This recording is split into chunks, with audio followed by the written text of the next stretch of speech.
Seminario de Actualización en Ginecología y Obstetricia 2024. Bienvenidos al Seminario de Actualización de Ginecología y Obstetricia del Instituto Nacional de Perinatología. Soy la doctora Pamela García Ortega y es un honor para mí presentarles el tema de manejo integral del cáncer en el embarazo, impartido por el doctor Juan Ignacio Sánchez Charbet. Buenas tardes, soy el doctor Juan Ignacio Sánchez Charbet, residente de segundo año de Ginecología y Obstetricia, y el día de hoy les presentaré la monografía titulada Manejo integral del cáncer asociado al embarazo, la cual fue coordinada por la doctora María Lilia Favela García, residente de tercer año de Ginecología y Obstetricia, y supervisada y asesorada por la doctora Cintia María Sepúlveda Rivera, médico adscrito del Servicio de Ginecología Oncológica.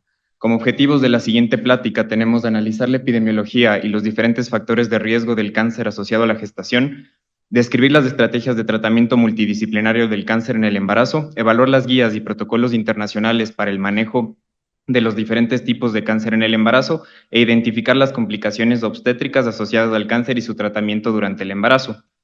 Como apartado de la introducción, quisiera comenzar con la definición del cáncer, el cual se define como el conjunto de enfermedades que comparten la característica de división celular no controlada con la capacidad de diseminarse a otros tejidos. Ahora bien, en el cáncer se define como aquella neoplasia maligna diagnosticada durante la gestación y hasta un año después de la misma. En lo correspondiente a la epidemiología mundial del cáncer femenino, se presenta con una incidencia de 31,000 casos durante el año 2022, seguido por el cáncer cérvico-uterino con una prevalencia de 10,000 casos y el cáncer de la glándula tiroides con alrededor de 9,000 casos. Dentro de la epidemiología del cáncer y el embarazo, se presenta como una patología con una incidencia de 1 por cada 1,000 embarazos a nivel mundial, dentro de los que destacan el cáncer cérvico-uterino con una incidencia de hasta 1 en cada 2,200 embarazos, el cáncer de mama con una incidencia de 1 hasta en 10,000 casos y el cáncer de ovario con una incidencia de 1 hasta en 25,000 casos. Como parte de la epidemiología nacional les presento el siguiente estudio, el cual fue realizado en nuestra institución en el año 2018. Fue una cohorte retrospectiva la cual involucró 47 pacientes diagnosticadas durante el periodo de lactancia y durante el periodo del embarazo entre el año 2009 y 2014, dentro de los que destacan los cánceres hematológicos, presentando una prevalencia de hasta el 27%, seguido del cáncer de mama con una prevalencia del 25,5%. Dentro de la epidemiología institucional actual, se realizó una revisión del expediente clínico electrónico con datos entre el año 2017 y 2024, dentro de los que destacan la presencia del cáncer de mama, representando cerca del 40% de los cánceres asociados a la gestación, seguido del cáncer cervicouterino y del cáncer de tiroides con una prevalencia de 5 casos. Cabe destacar que desde el año 2016 no se tratan el cáncer hematológico en la institución asociado a la gestación, pero durante el año presente en curso volverán a ser parte de los tratamientos realizados en la institución. En el apartado correspondiente al cáncer por edad gestacional, se diagnostica cerca del 45% dentro del segundo trimestre, siendo el periodo de diagnóstico más prevalente.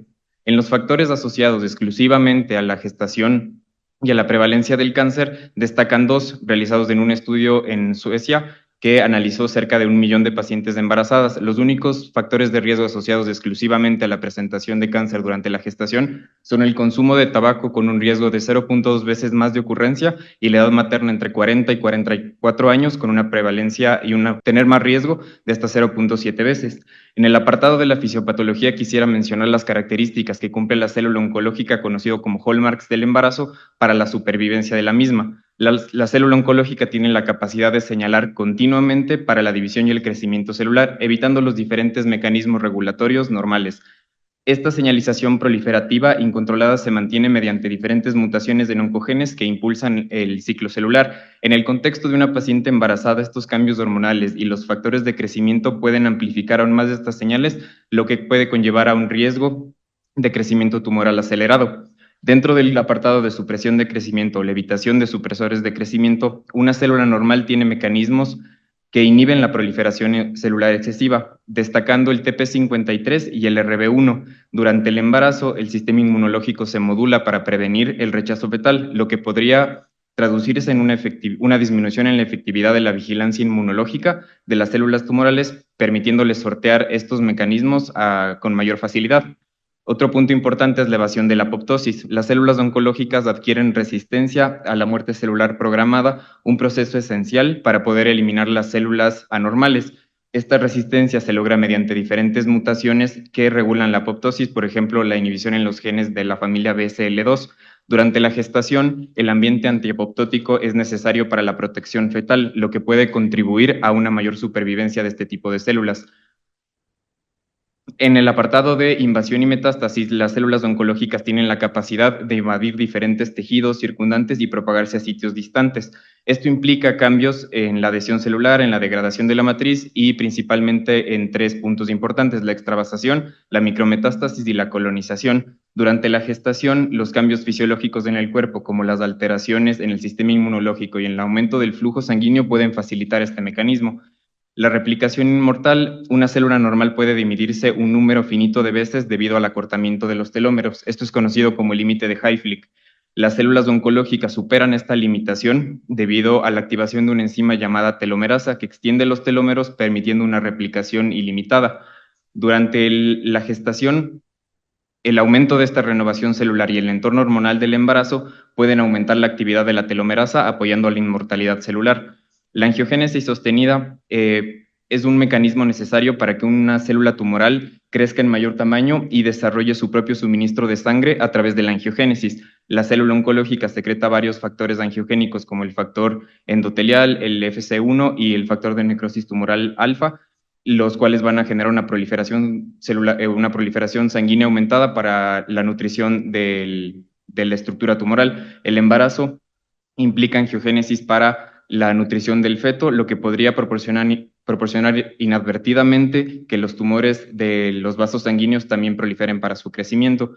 Dentro del metabolismo energético, las células oncológicas modifican su metabolismo para apoyar el rápido crecimiento y división celular, a menudo dependiendo de la glucólisis, incluso en presencia o ausencia de oxígeno. Esto es conocido como el efecto Warburg.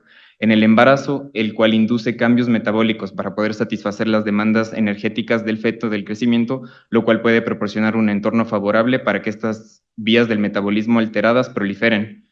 Dentro de la destrucción inmune, las células oncológicas desarrollan diferentes mecanismos para poder evadir el sistema inmunológico, como la disminución de la presentación de antígenos y la secreción de factores inmunosupresores. En la gestación, esto implica un estado inmunosupresor natural para poder prevenir el rechazo fetal, lo que puede ser explotado por las células oncológicas para evitar su detección y destrucción inmunológica.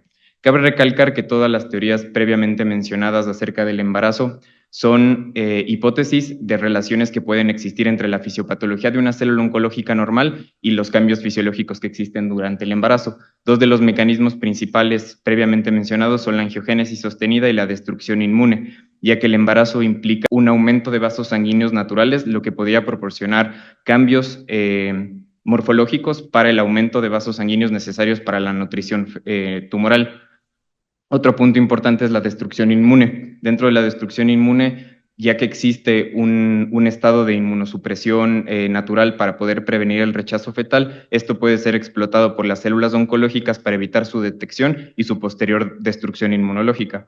Dentro de las manifestaciones clínicas del cáncer, la dificultad que existe es que la sintomatología es inespecífica, destacando casi en un 44% los cambios hematológicos, y los cambios gastrointestinales como pérdida de peso, anorexia, diarrea pueden estar presentados hasta en un 40%. Dentro del abordaje diagnóstico en una paciente en la que se sospecha de una malignidad, el uso de una resonancia magnética es el gold estándar. Se debe realizar en caso de que se encuentre disponible una resonancia corporal, lo que aumenta la sensibilidad diagnóstica mediante la utilización solamente de un método diagnóstico, evitando el uso de contraste con gadolinio, ya que este genera afecciones cutáneas, reumatológicas, inflamatorias o infiltrativas fetales, con un riesgo aumentado hasta de 0.36 veces más, y el riesgo de óbito con el uso de gadolinio aumenta el riesgo hasta de 2.7 veces más de ocurrencia.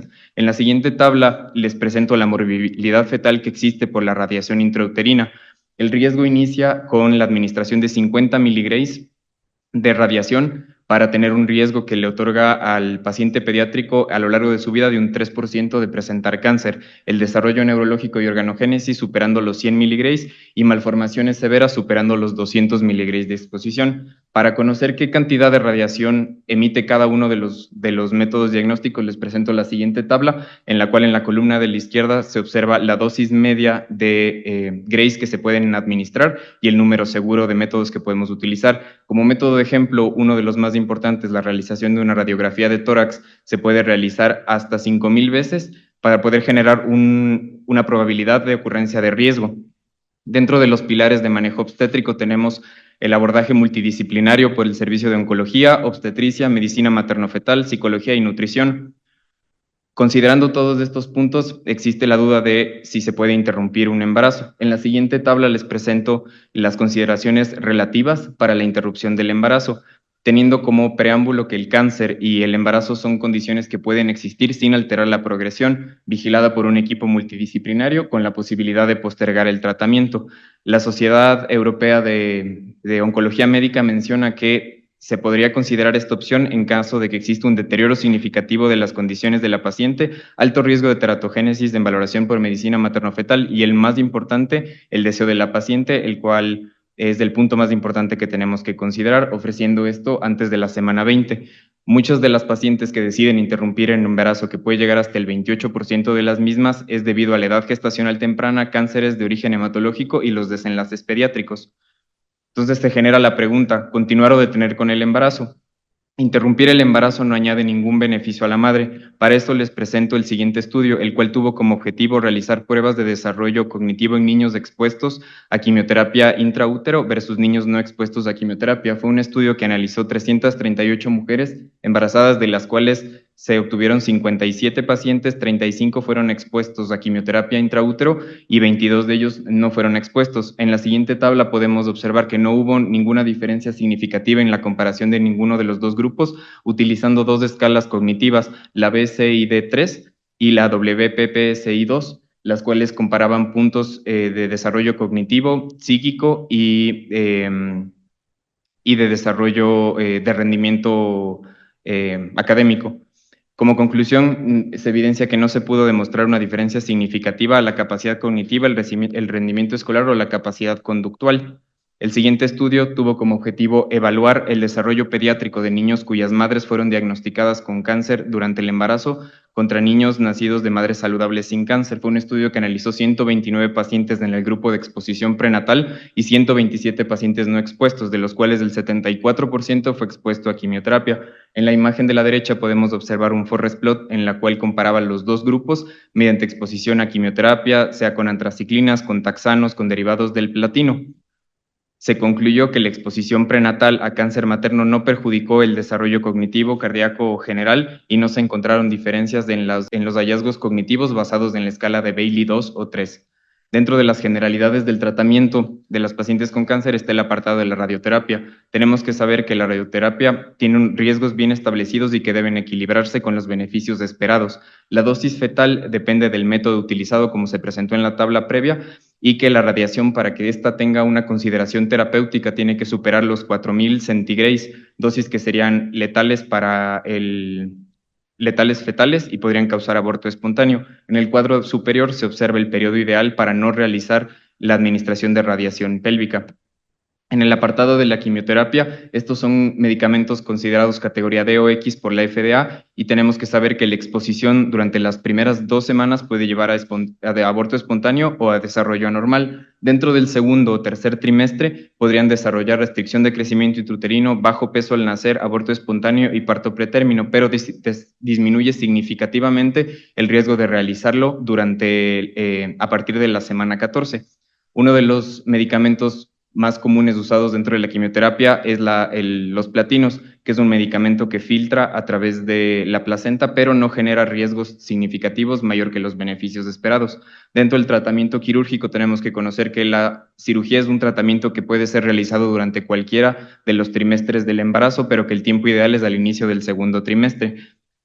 Una vez que tenemos una paciente con un embarazo viable, se debe continuar con monitorización de frecuencia cardíaca fetal, uso de tocolisis en el caso de ser necesario y que durante la cirugía exista manipulación excesiva uterina y el uso de esteroides hasta las 34 semanas de gestación. Dentro de las generalidades del tratamiento quirúrgico cabe la duda de si se debe realizar mediante la laparotomía y la laparoscopía. Las características de un método por laparotomía es la necesidad de extensión de cirugía, falta de equipos de laparoscopía y que se realice preferiblemente a partir de las 26 semanas de gestación. El método de elección es la realización mediante laparoscopía. Depende de la experiencia adecuada del cirujano que se debe realizar de manera óptima entre las 16 y las 20 semanas, que la localización de los trócares debe ser 3 a 4 centímetros superior al fondo uterino, con una duración máxima entre 90 a 120 minutos y con una presión baja de 10 a 13 milímetros de mercurio.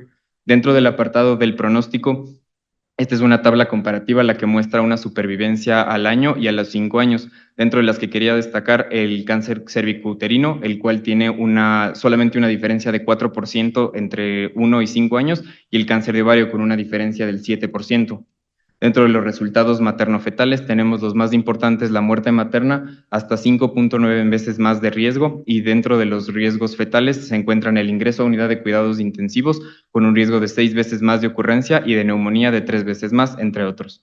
Dentro del apartado del puerperio, tenemos que el seguimiento se debe dar mediante envío de placenta a patología, ofreciendo tromboprofilaxis y realizando una valoración adecuada con un método de planificación familiar. Dentro del apartado de quimioterapia, en caso de tener una paciente posparto, se puede realizar de manera inmediata y en una paciente postcesárea con un periodo de tiempo de una semana posterior, valorada por psicología para el asesoramiento de la pareja en caso de la pérdida de la función reproductiva, y son pacientes que tienen riesgo de presentar depresión y disminución de la libido.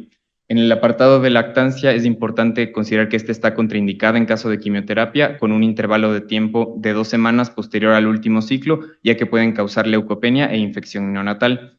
Ahora, por cuestión de esta monografía, vamos a tratar el cáncer cervicuterino, el cáncer de ovario y el cáncer de mama en la paciente obstétrica. El cáncer cervicuterino se define como un cáncer que se origina en el tejido del cuello uterino y en la parte inferior del útero, usualmente asociado al virus de papiloma humano. El cáncer in situ no se considera una lesión maligna, ya que no hay invasión del estroma subyacente y se respeta la membrana basal. Un cáncer microinvasor se define como aquel que está en etapa 1A1, 1A2, con invasión de estroma menor a 5 milímetros, y un cáncer invasor con una invasión mayor del estroma. Dentro de la epidemiología, en la gráfica de barras, podemos observar que hasta el 75% de los pacientes son diagnosticadas en una etapa temprana, siendo de estos 1 a 3 casos de cáncer cervicuterino diagnosticadas durante el embarazo y 1 a 2 casos por cada 10.000 embarazos. Aquí podemos observar la prevalencia de cada uno de los tipos histológicos, destacando como el más común el escamoso, cerca del 80%, adenocarcinoma 15% y adenoescamoso y otros del 5%. Los factores de riesgo más importantes asociados, aparte del virus de papiloma humano, son el virus de inmunodeficiencia humana, confiriéndole un riesgo de 9 veces más de ocurrencia de un cáncer cervicuterino, y una paciente que sea considerada gran multípara de 7 o más embarazos con una prevalencia con un riesgo de 2.8 veces más de ocurrencia.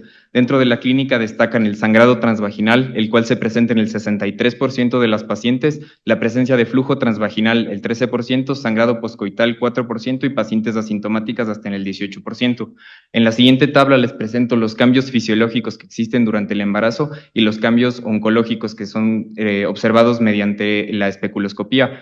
A la observación del cuello uterino podemos observar en una paciente gestante el signo de Chadwick debido al aumento de vascularidad, pero en una paciente oncológica se puede observar ulceraciones, masas exofíticas o neoangiogénesis. Dentro de la mucosa cervical, cambios fisiológicos se observa la formación de un tapón mucoso, y en un cambio oncológico se observa una mucosa friable o flujo vaginal fétido.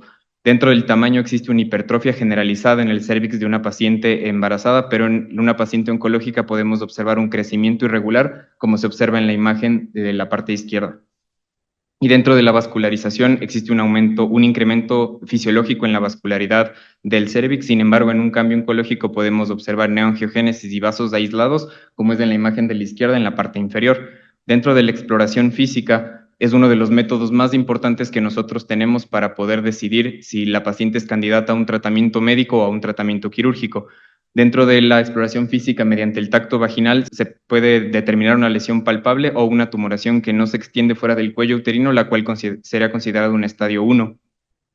Dentro del apartado del estadio 2, se puede palpar una tumoración hacia la parte superior de la vagina o hacia los parametrios mediante la realización simultánea de un tacto rectal.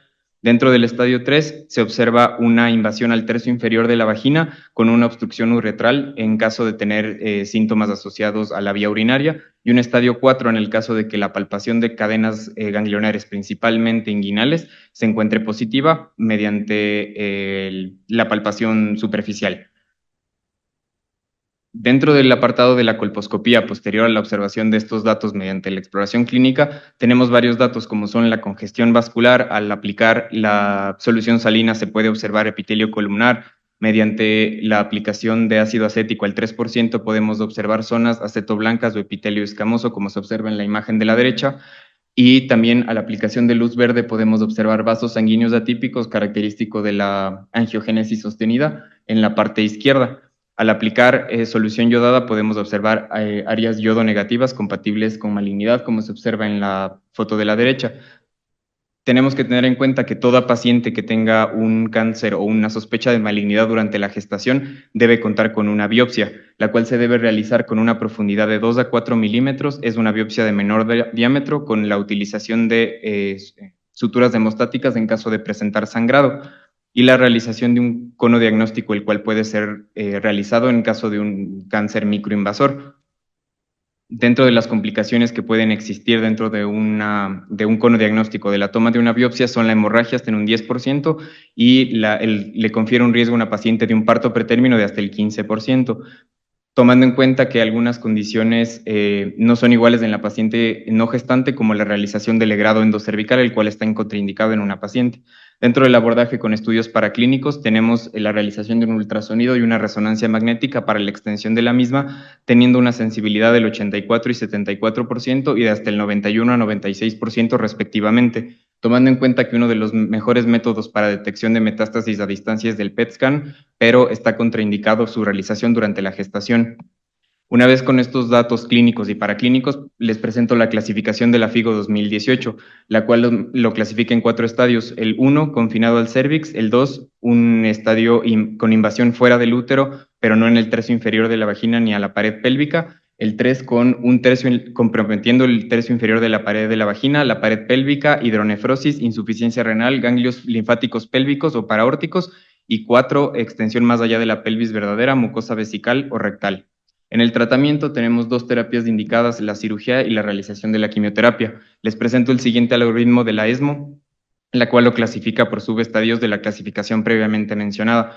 En un estadio 1A1, sin invasión linfovascular, lo que se puede realizar es un proceso excisional, una conización entre las 14 y las 20 semanas, y en caso de tener márgenes positivos, realizar una segunda intervención. Dentro del abordaje de una paciente que se encuentra en estadio 1A1 con invasión linfovascular, 1A2 o 1B1, lo dividimos entre las semanas de gestación. Menos de 22 semanas se debe realizar una disección ganglionar linfática pélvica. En el caso de ser positiva, se debe realizar, mencionan como consejo la terminación del embarazo. Sin embargo, es cumpliendo las condiciones previamente mencionadas. En el caso de ser negativas, la realización de una traquelectomía simple o retrasar el tratamiento. En pacientes con más de 22 semanas y posterior a la realización de una disección ganglionar pélvica, se puede retrasar el tratamiento. Dentro del estadio 1B2, que es el límite quirúrgico establecido, lo dividimos entre las 22 semanas. Menos de 22 semanas posterior a la realización de una disección pélvica linfática, se puede considerar nuevamente la terminación del embarazo, o negativo la disección ganglionar linfática pélvica y retrasar el tratamiento con la realización de quimioterapia neoadyuvante. Más de 22 semanas, el mismo tratamiento previamente mencionado. En estadios superiores al 1B3 lo clasificamos igualmente dependiendo de las semanas de gestación, teniendo como desenlaces la disección ganglionar pélvica linfática, la terminación del embarazo o retrasar el tratamiento. En el siguiente algoritmo les presento el manejo de una paciente en el caso de que se desee preservar la gestación. En el caso de que se desea preservar la gestación y se puede lograr una resección completa mediante una conización o una traquelectomía simple, el seguimiento que se puede realizar es vigilancia y nada más, en caso de requerirlo, la colocación de un cerclaje. En pacientes que no desean, se puede realizar una interrupción del embarazo con una subsecuente cirugía radical estándar y realización de quimioterapia. Tomando en cuenta que existen varios riesgos mediante la realización de una traquelectomía o una conización, el riesgo de aborto, si es realizada durante el segundo trimestre, puede llegar hasta el 6% y el de parto pretérmino hasta el 10%. No se recomienda la realización de una traquelectomía radical, ya que puede presentar un riesgo de parto pretérmino de hasta el 60%. En el apartado de la quimioterapia, los medicamentos clínicamente más estudiados y más utilizados son el carboplatino, el cisplatino y el paclitaxel, los cuales pueden ser administrados en esquemas semanales o cada 3 semanas, siempre apoyados de medicamentos procinéticos, antieméticos o inhibidores de la bomba de protones. Estos medicamentos son generalmente seguros, pero si se administran durante el primer trimestre, pueden conferirle un riesgo de malformaciones de hasta el 20%. Son seguros a partir de las 14 semanas, disminuyendo este riesgo de al 3%. En la siguiente tabla les presento los efectos fetales de la quimioterapia y las terapias blanco. Como sabemos, para la administración de terapias blanco es lo indicado en una paciente no gestante. Debido al mecanismo de acción que estos medicamentos presentan, muchos de ellos no han sido estudiados, como el pembrolizumab, pero el bevacizumab, que es uno de los medicamentos más utilizados en el cáncer cervical no asociado a la gestación, este puede presentar un riesgo de aborto espontáneo, entre otros, de hasta 1.45 veces más de ocurrencia. En el siguiente cuadro les presento la resolución obstétrica, tomando en cuenta que tenemos las dos opciones: realizar una cesárea entre las 34 y 36 semanas de gestación y la realización de un parto. Existen varios riesgos de la realización de un parto vaginal, como son la laceración vaginal del tumor, una presencia de hemorragia masiva, y el riesgo por el cual se recomienda la realización de una resolución vía abdominal es la implantación de las células tumorales y una vía de diseminación en la episiotomía o en cualquiera de los desgarros que pueda presentar la paciente, confiriéndole un riesgo de diseminación de hasta 5.9 veces más. En el caso de que es del abordaje de elección de optar por una cesárea, esta se debe realizar mediante una incisión corporal, mediante anestesia regional, con el beneficio de que puede tener menor riesgo de hemorragia y menor riesgo de diseminación. En pacientes en las que se haya realizado una traquelectomía puede existir riesgo de ruptura uterina o de hemorragia masiva.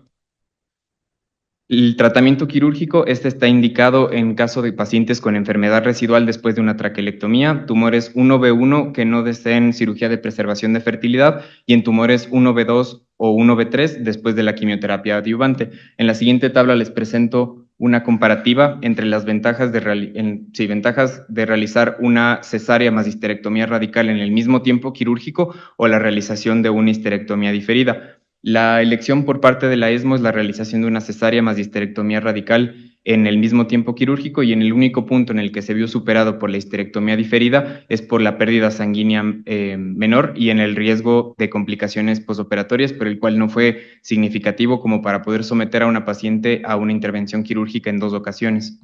En el siguiente estudio les presento un análisis que tuvo como objetivo determinar si la transmisión vaginal de cáncer cervical de madres a sus hijos mediante el parto vaginal. Fue un estudio breve de casos, el cual reportó 16 casos de la literatura y 2 casos analizados al momento de la realización del estudio. Eran pacientes que tenían un diagnóstico de cáncer cervical y que posteriormente en el paciente pediátrico comenzaron con sintomatología respiratoria, por lo cual se analizó y se determinó que existía una tumoración pulmonar en cada uno de ellos, asociadas a la aspiración de células mediante el parto vaginal. Dentro de la discusión del artículo menciona que se determinó la asociación entre uno y otro cáncer debido a que existía la presencia de diferentes genes similares en los 2 tumores, destacando el KRAS, el E285K y el G13D. Como discusión, el artículo presenta que la ausencia del cromosoma Y y la coincidencia de múltiples mutaciones somáticas se encontraban en ambos tumores, y como conclusión nos reporta que la transmisión del cáncer cervical de madre a hijo es posible durante el parto vaginal, por lo que se recomienda la realización de una cesárea en pacientes con cáncer cervicouterino. Dentro del seguimiento, debe ser individualizado por cada paciente con citología desde un periodo entre 3 a 6 meses por 2 años hasta un seguimiento anual por 5 años hasta 25 años libres de recaída, individualizando las condiciones de la paciente mediante valoraciones subsecuentes de exploración física y estudios de imagen. En el riesgo de recurrencia, depende del estadio diagnosticado de la paciente, con un riesgo que va desde el 10% hasta el 74%. Dentro de los desenlaces neonatales que se presentan de manera principal destacan la restricción de crecimiento intrauterino, la cual tiene un riesgo de ocurrencia de 2.12 veces más de ocurrencia, con una traducción al 21% en varios estudios analizados, y destacando que el bajo peso al nacer no se encontraron estudios en los que se obtengan condiciones de aumento de riesgo, sin embargo, se estima que tiene una prevalencia del 4 al 8% en países desarrollados. Continuando con el cáncer de ovario, quisiera destacar que es difícil tener un diagnóstico de cáncer de ovario durante el embarazo y que la mayoría de veces se detectará de manera ocasional durante la resolución quirúrgica o mediante la realización de un ultrasonido obstétrico, por lo que es relevante abordar este tema como una tumoración anexial con alto riesgo de malignidad durante el embarazo. En la siguiente gráfica les presento la etapa en la que se diagnostica de manera más frecuente, muy parecida al cáncer cervicouterino, con una tasa de diagnóstico de hasta el 70% en etapa temprana. De las tumoraciones que se presentan de manera ocasional, solamente el 3.6 al 6.8% son confirmadas de malignidad, con una prevalencia de 2 a 8 casos por cada 100.000 embarazos. Dentro de los factores de riesgo que se pueden presentar para la producción de un cáncer gestacional relacionado al ovario, destacan los tratamientos de infertilidad, los cuales confieren un riesgo de 2.7 veces más de ocurrencia, pero el factor de riesgo más importante para el cáncer de ovario es la historia familiar, con un 2.7%, con un intervalo de confianza hasta 7.7. Otra de las mutaciones genéticas importantes para el desarrollo del cáncer de ovario durante el embarazo son las mutaciones de los genes BRCA, los cuales BRCA1 y BRCA2, los cuales confieren un riesgo del 59 y del 23% respectivamente. Dentro de la clínica que presenta una paciente, hasta el 80% de las mismas se encuentran asintomáticas y cabe destacar que cada una de las tumoraciones que se presenten en ovario, la sintomatología que van a generar van a depender del tamaño y de su localización exacta en abdomen, por lo cual la sintomatología es muy específica, destacando la urgencia urinaria en un 15%, la saciedad temprana y el estreñimiento hasta en un 50%, casos de abdomen agudo por torsión hasta un 10% y dolor abdominal persistente en un 70%. Dentro de la exploración física no es una exploración tan dirigida como se puede tener en un cáncer cervicouterino, ya que mediante el tacto vaginal necesitaríamos de una tumoración grande para poder palparla y poder dimensionarla mediante el tacto vaginal, y que en una paciente que supere el índice de masa corporal de 30 no es tan valorable. Dentro de la clasificación histológica que tenemos, esta se divide por epitelial, células germinales, y por el estroma gonadal, destacando que en una paciente y como tasa más común de compromiso histológico es en pacientes mayores de 50 años, el cáncer epitelial hasta en un 81%, pero en la paciente gestante, debido al grupo etario en el que se encuentra la gestación, destaca que son tumores de origen germinal hasta en un 60%. La siguiente tabla les presento el diagnóstico mediante la estratificación de riesgo de malignidad, teniendo que abordar a una paciente como una tumoración de alto riesgo de malignidad en el caso de que ésta tenga una medida de más de 10 centímetros, de consistencia sólida, multilocular, con paredes gruesas, con nodularidad o proyecciones papilares y con una sensibilidad mediante ultrasonido de detección del 86% y una especificidad del 91%. Una vez que tenemos estos criterios y una alta sospecha de malignidad mediante ultrasonido, se pueden optar por la realización de marcadores tumorales, los cuales se presentan en la siguiente tabla, tomando en cuenta que varios de ellos no son útiles y no son valorables durante la gestación debido a su elevación fisiológica. La presencia de beta-HCG, por ejemplo, es uno de los que no es tan útil debido al incremento fisiológico durante el embarazo. La alfa-fetoproteína de igual manera incrementa de manera fisiológica durante la gestación, pero en caso de tener valores superiores a 1000 se debe sospechar de un tumor de células germinales, varios de los cuales tenemos que individualizar en el contexto clínico de nuestra paciente. La siguiente tabla se presentan los cortes de los diferentes marcadores tumorales por trimestre, destacando el antígeno CA125, pudiendo establecer un corte de hasta 308 durante el segundo trimestre para poder establecer que si en caso de tener una elevación de esto podemos sospechar de una tumoración de origen maligno. Dentro del abordaje, les presento el siguiente algoritmo de una tumoración anexial. En el caso de presentarla, se debe repetir un ultrasonido entre las 16 y las 18 semanas de gestación. Si cumple las características de malignidad previamente mencionadas y realizando los marcadores tumorales, se debe realizar un abordaje quirúrgico, tomando en cuenta que la estadificación y la clasificación de una tumoración de ovario se realiza de manera quirúrgica. Dentro de la estratificación quirúrgica tenemos dos grupos principales. La estratificación quirúrgica completa, la cual consiste en una salpingoforectomía, histerectomía, lavado peritoneal o mentectomía, obtención de biopsias peritoneales, linfadenectomía pélvica y paraórtica, la cual está indicado principalmente en cánceres no epiteliales, ya que se considera que es un manejo quirúrgico completo y son las que causan mayor sintomatología. Y la estadificación quirúrgica mediante un método de preservador de fertilidad incluye las condiciones previamente mencionadas, pero con la preservación de útero y un ovario y con la realización de quimioterapia, principalmente indicada en cánceres de origen epitelial.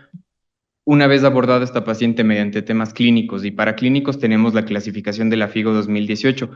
El estadio 1 es un cáncer que solamente está en ovario o trompa. En 2 es una propagación a otros órganos como útero, vejiga, colon sigmoideo o recto. 3, metástasis a diferentes ganglios linfáticos adyacentes o 4, metástasis a distancia. Para esto les presento el siguiente algoritmo, el cual aborda después de haber realizado una laparotomía para diagnóstico en una paciente y tener una biopsia. Si se obtiene un diagnóstico de un cáncer de origen epitelial, el cual se encuentra limitado al ovario, tenemos que tener dos consideraciones: si es que tiene indicación para realizar una quimioterapia o si no la tiene. En caso de tener indicación para una quimioterapia, se debe realizar menos de 22 semanas, se debe realizar un estadiaje quirúrgico durante el embarazo. Más de 22 semanas del estadiaje se puede retrasar posterior al embarazo. En caso de tener una indicación para quimioterapia, menos de 22 semanas del estadiaje previamente mencionado más la aplicación de quimioterapéuticos. Más de 22 semanas de quimioterapia, se debe realizar un estadiaje posterior a la resolución. Las indicaciones previas para realizar quimioterapia son tumores germinales de entre estadios 1A, 1B, grado 2, 3, estadio 1C o 2 o carcinoma seroso, que son carcinomas agresivos. Dentro del tratamiento de un carcinoma epitelial, estos se utilizan a base de derivados del platino, como esquema principal el cisplatino más paclitaxel, el cual se debe aconsejar no realizarlo en el primer trimestre.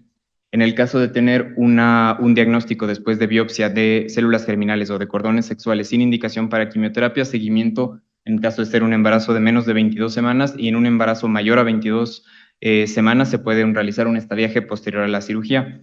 Dentro de las indicaciones para quimioterapia en tumores germinales están los tumores malignos de células germinales completamente resecados, excepto en aquellas que se encuentran disgerminomas en estadios 1A o teratomas inmaduros grado 1. Y en indicaciones para la realización de una quimioterapia en pacientes en las cuales tenemos tumores de origen de cordones sexuales son aquellas que no son candidatas para la cirugía o tienen una enfermedad irresecable. Dentro de los esquemas de aplicación de quimioterapia en un cáncer no epitelial, el esquema más utilizado es la bleomicina, vinblastina y cisplatino. La tasa de supervivencia de un cáncer de ovario en el embarazo varía desde un estadio 1A en un cáncer epitelial del 90% al 17% en un estadio 4. Dentro de las tumores germinales, del 95% al 35%, y en tumores de cordones sexuales o del estroma, con una tasa máxima del 98% y mínima del 69%. Dentro de la resolución obstétrica, el parto no es una contraindicación durante estos tumores, y se debe realizar en caso de que la tumoración fue removida durante la gestación. En caso de que no se removió, se prefiere la realización de una cesárea en el mismo tiempo quirúrgico para la resolución de ambos cuadros. Les presento el siguiente artículo, el cual tuvo como objetivo analizar los resultados de tumores anexiales encontrados durante una cesárea. Es un estudio retrospectivo realizado en China, el cual analizó 1.300 pacientes, las cuales tuvieron diagnóstico de una tumoración anexial mediante ultrasonido en 388 veces, y 915 pacientes tuvieron un diagnóstico de una tumoración anexial incidental durante la cesárea. Lo que cabe destacar es que la mayoría de ellas fueron benignas, siendo teratomas maduros hasta el 30% y malignidad de ovario hasta solamente el 1%. Como conclusión, reportan que el 70.2% fueron descubiertos incidentalmente durante la cesárea y que el estudio ultrasonográfico prenatal puede optimizar la detección y el manejo de una tumoración anexial. Dentro de los desenlaces maternos, cabe destacar que el más importante es el riesgo que le confiere la tumoración de tener una histerectomía, confiriéndole un riesgo de hasta 50 veces más de ocurrencia. Dentro de los desenlaces fetales destaca el peso bajo al nacer, con un riesgo de 0.8 veces más de ocurrencia. Continuando con el cáncer de mama, este se presenta dentro de 15 a 35 casos por cada 100.000 embarazadas y, a diferencia de los previamente mencionados, el 40% se diagnostica en etapa temprana. Dentro de los factores de riesgo que destacan son las mutaciones del BRCA1 y BRCA2, confiriéndole un riesgo 10 veces más de ocurrencia de cáncer de mama, y la edad del primer parto superior a los 35 años, confiriéndole un riesgo de 4.5 veces más de ocurrencia.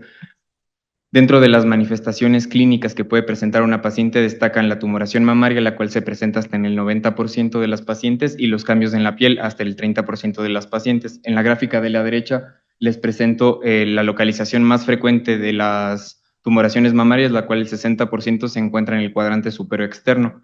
Dentro de los cambios fisiológicos que existen durante el embarazo, destacan el aumento de peso y de tamaño, el aumento de la vascularidad, el oscurecimiento de areola y pezón y el crecimiento de las glándulas de Montgomery, no confundiendo esto con hallazgos probablemente malignos. Dentro de los que destacan la secreción unilateral, el cual confiere un riesgo aunado a la umbilicación del pezón, cambios en la coloración de la piel, retracción de la piel y alteraciones en el pezón de hasta el 20 al 25%, por lo cual la exploración física es un tema muy importante mediante la palpación de hueco axilar y mediante palpación de región clavicular para la determinación de cadenas ganglionares. Mediante la palpación, al igual que en el cáncer cervicouterino, nosotros podemos clasificar y estimar el estadio en el que se encuentra una paciente y su derivación posterior al servicio quirúrgico o un servicio médico. Mediante el tamaño del tumor, podemos determinar si se encuentra en un estadio 1 o en un estadio 2. Mediante la adherencia a planos profundos, podemos determinar si es un estadio 1, 2 o un estadio 3. Las características de la piel, en el caso de una paciente con piel normal, es muy posible que se encuentre en un estadio 1 a 2 y en que cuando existen cambios en la piel como piel de naranja, úlceras o eritema, que sea un estadio 3. Dentro de los ganglios linfáticos, la más importante es la palpación de la cadena de ganglios cervicales, la cual si es palpada, podemos estimar que una paciente se encuentra en un estadio 4. Dentro del abordaje de una paciente mediante estudios paraclínicos, tenemos que el ultrasonido mamario se debe utilizar no como método de tamizaje, sino como método de seguimiento para la evaluación del crecimiento del tumor, para la caracterización de la lesión y distinguir entre lesiones sólidas o quísticas, la extensión local y la evaluación de los ganglios linfáticos. Al igual que la mastografía, se puede utilizar como un método de seguimiento, como detección de recurrencia, para evaluar la extensión, para planear el tratamiento y como monitorear la respuesta, siendo un método que emite aproximadamente 0.4 centigrays de radiación, lo que le confiere por lo cual puede ser utilizada de manera segura durante la gestación en múltiples ocasiones, ya que durante el monitoreo de respuesta de una paciente embarazada se pueden realizar hasta 3 a 4 durante la gestación. En el abordaje se debe realizar un estadiaje. Un estadiaje clínico es considerado mediante una clasificación previa al tratamiento mediante biopsia o imagen, y una estadificación patológica o quirúrgica, que es un análisis posterior al tejido removido, clasificándolo mediante la escala de TNM por tamaño, nódulos, metástasis o por las diferentes receptores moleculares. Dentro de la biopsia de ganglios sentinela es un procedimiento que es seguro durante la gestación siempre y cuando este sea utilizado mediante tecnesio 99 o con verde de indocianina, los cuales son categorizados como categoría C y no se han observado riesgos fetales asociados. Dentro del estadiaje tenemos también la valoración de la metástasis, las cuales más comunes son a pulmón, hígado o hueso, mediante resonancia magnética, un método seguro en caso de no ser utilizado con gadolinio, la cintigrafía ósea o gamagrama óseo, y la realización de ultrasonido de hígado y vías biliares para metástasis hepáticas y de radiografía de tórax para descartar tumoraciones pulmonares. Dentro del apartado de la patología es igual que en una paciente no gestante, teniendo una prevalencia del 76%, siendo el ductal infiltrante el más común.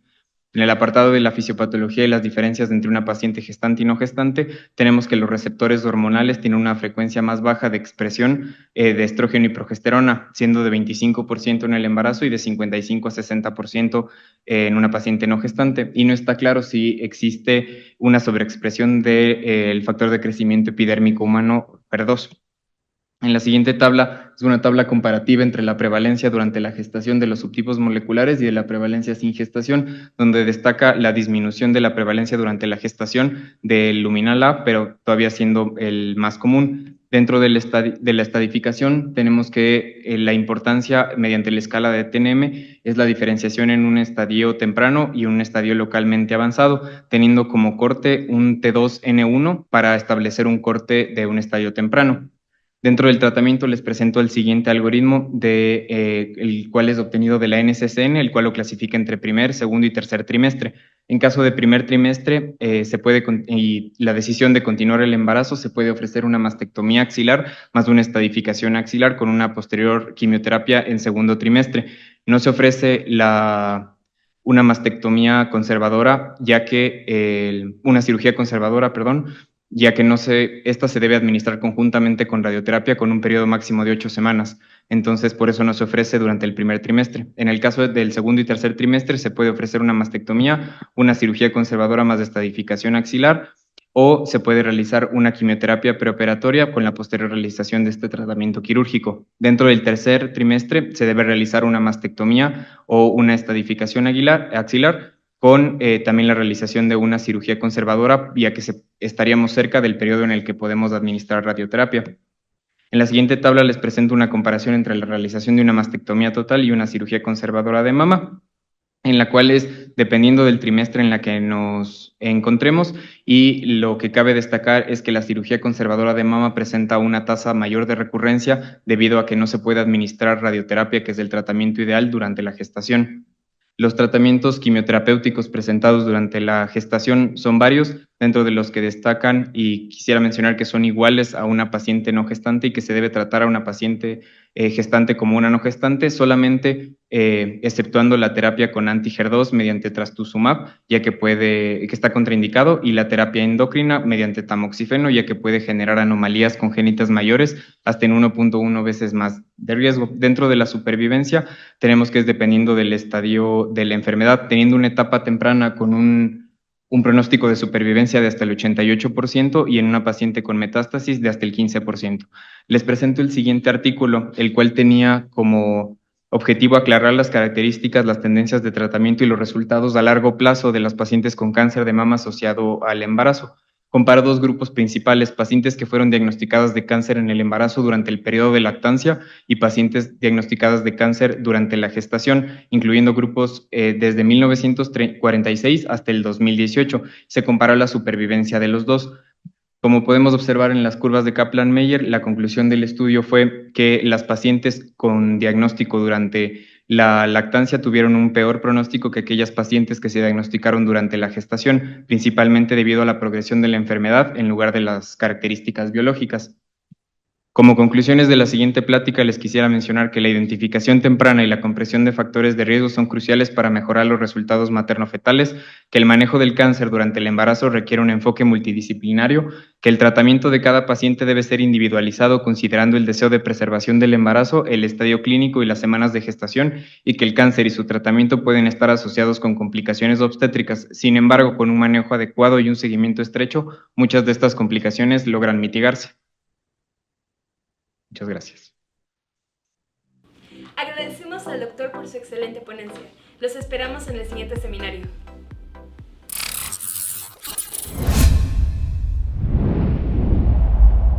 Secretaría de Salud, Instituto Nacional de Perinatología Isidro Espinosa de los Reyes.